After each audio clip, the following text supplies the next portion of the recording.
In the first video we have discussed the components of the scaffold. Now I will show you how to erect a single-stage tubular quick-fit scaffold.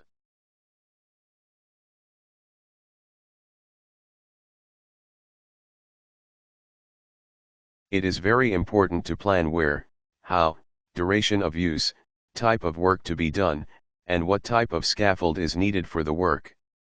Ground conditions is very important and must be monitored frequently. Conditions may change any time during the use of the scaffold and affect the effectiveness of the scaffold. Weather conditions may change frequently and affect the ground conditions as well affect the workers using the scaffold. The scaffold must be inspected by a competent scaffold inspector before use. Place the sole boards on the approved floor. Set them apart the length of each ledger. Ensure the sole boards are stable. Place both base jacks on the one sole board. For a scaffold lower than 15 meters, the requirements for sole boards are: minimum thickness 32 millimeters, minimum width 225 millimeters. Project by a minimum of 200 millimeters per standard. For a scaffold higher than 15 meters, the requirements for sole boards are: minimum thickness 45 millimeters, minimum width 225 millimeters. Project by a minimum of 500 millimeters per standard. Now add the other two base jacks on the other sole board. Space them apart the same length of the ledgers. Install the standards on both base jacks. Reach for the ledger while holding the standard upright. Install the ledger while keeping the standard secure. Ensure the correct connector for the standard is used. Your scaffold won't be level when you use the wrong one. Take special note on the sketch the way the which connector is used. The other side of the ledger must be on the same connector on the other standard. Install the next ledger while your fellow erector hold the standards in position.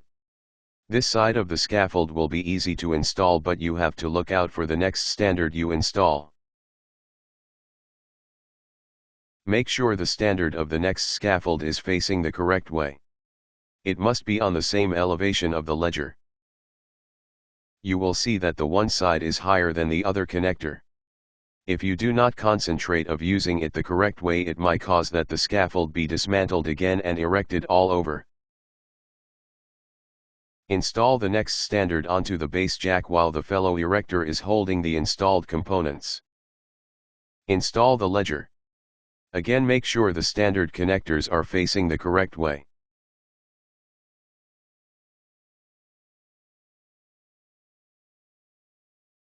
Add the last ledger. If all standards have been installed the correct way, then this ledger will fit perfectly. Stand back and see that all ledgers are on the correct level. Now the next row of ledgers will fit easily. Don't use a hammer to tighten the wedges. Tightening the wedge will cause the ledgers to be forced in place. A loose wedge makes it easy for movement. Install 2 or more floorboards on the next set of ledgers. The floorboards make it easy to work on the next set of ledgers. Now you have to make use of your harness. Hook the hooks of the harness as high as possible and on a secure points. Install 2 or more floorboards on the next set of ledgers. The floorboards make it easy to work on the next set of ledgers. Now you have to make use of your harness. Hook the hooks of the harness as high as possible and on a secure points. Stand on the platform to install the next set of ledgers. Your fellow erector may stand on the floor and hand you the components.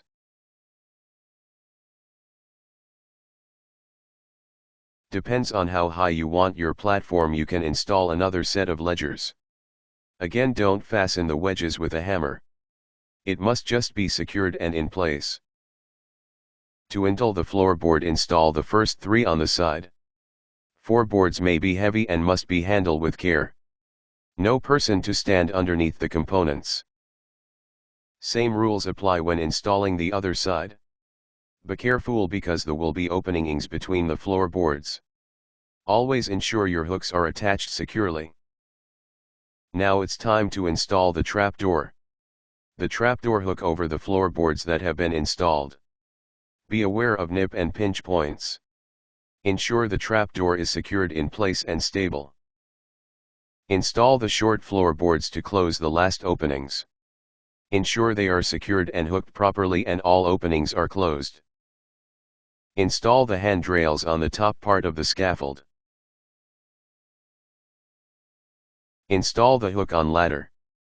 Ensure it is properly hooked. The ladder must extend 1 meters above the platform and must be on the inside. Secure the ladder with the band clamp. The band clamp prevent the ladder from slipping or moving. Install the toe board clamps on every corner on the standards. Fit the toe boards in place. On all sides. The toe boards are a legal requirement.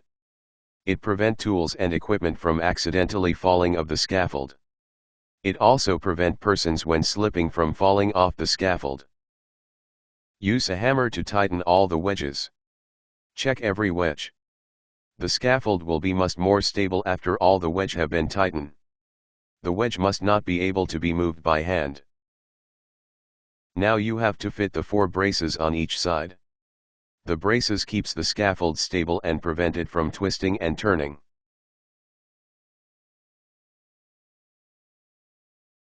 The scaffold is now completed. You are not allowed to use the scaffold before it have been inspected and approved by a competent scaffold inspector. You are not allowed to erect a scaffold and be an inspector.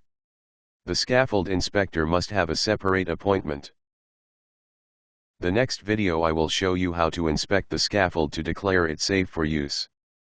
Please like and subscribe.